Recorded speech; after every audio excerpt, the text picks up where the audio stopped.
दिख जाए। और उसको गुंजाइश का एक ही तरीका नज़र आता था कि भाजपा के जो दो बड़े सहयोगी हैं, तेलुगु देशम पार्टी और उसके अलावा जनता दल यूनाइटेड, ये दोनों बीजेपी से टूट जाएं और इन दोनों पार्टियों के नेता चंद्रबाबू नायडू और नीतीश कुमार बिल्कुल चट्टान की तरह प्रधानमंत्री नरेंद्र मोदी के साथ खड़े रहे। एक बार ऐसा संकेत भी नहीं दिया कि वो डिग सकते हैं या उनके मन में कोई पुनर्विचार चल रहा है। बल्कि आपको नीतीश कुमार का तो बयान याद होगा, जब एनडीए की बैठक हो रही थी तो उन्होंने कहा कि जल्दी कीजिए, आप जल्दी से शपथ लीजिए। तो भाजपा और प्रधानमंत्री नरेंद्र मोदी को जितनी जल्दी थी, उससे ज़्यादा नीतीश कुमार को लग रहा था जल्दी थी। और उसकी वजह क्या है कि ये जो अटकलों का बाजार है वो बंद हो, ये जो अटकलों का दौर है वो थमे, सरकार शपथ ले और अपना काम शुरू करे। तो सरकार ने शपथ लिया, अपना काम शुरू कर दिया। अब 8 जून को 1 साल हो जाएंगे।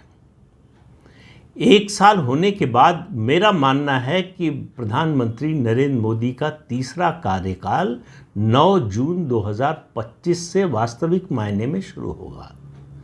तो आप मानकर चलिए कि उससे पहले मंत्रिमंडल में बड़ा फेरबदल होगा। 2024 में जो मंत्रिमंडल बना वो एक तरह से कैरी फॉरवर्ड था। जो पिछला मंत्रिमंडल था, ज़्यादातर सदस्य उसी मंत्रिमंडल से आए, विभाग भी ज़्यादातर उनके बने रहे। लेकिन 2025 में जो फेरबदल होगा, जिस तरह के संकेत मिल रहे हैं, उसमें बड़ा परिवर्तन होगा। और ये परिवर्तन होता 2024 में ही अगर बीजेपी का अकेले दम पर बहुमत आया होता। देखिए, जो सहयोगी दल हैं, आपको याद होगा 2014-2019 में भी भाजपा ने एनडीए के साथी दलों को एकोमोडेट किया था मंत्रिमंडल में। उस समय कोई दबाव नहीं था। इस बार भी कोई उनकी ओर से दबाव नहीं था, लेकिन पार्टी दबाव में थी कि ऐसा ना हो कि किसी एक वजह से ये जो सहयोगी दल हैं, जो समर्थक दल हैं, उनमें नाराज़गी हो, असंतोष हो। तो ऐसा कोई मौका प्रधानमंत्री उनको देना नहीं चाहते थे और दिया भी नहीं। लेकिन अपनी बात पर डटे रहे। ऐसा नहीं है कि झुककर कोई समझौता कर लिया हो।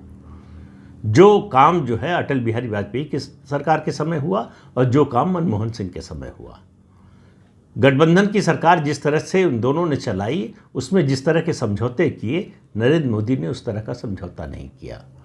तो पहली उम्मीद तो लोगों की टूटी कि नरेंद्र मोदी, जिनको कभी गठबंधन की सरकार चलाने का अनुभव ही नहीं था,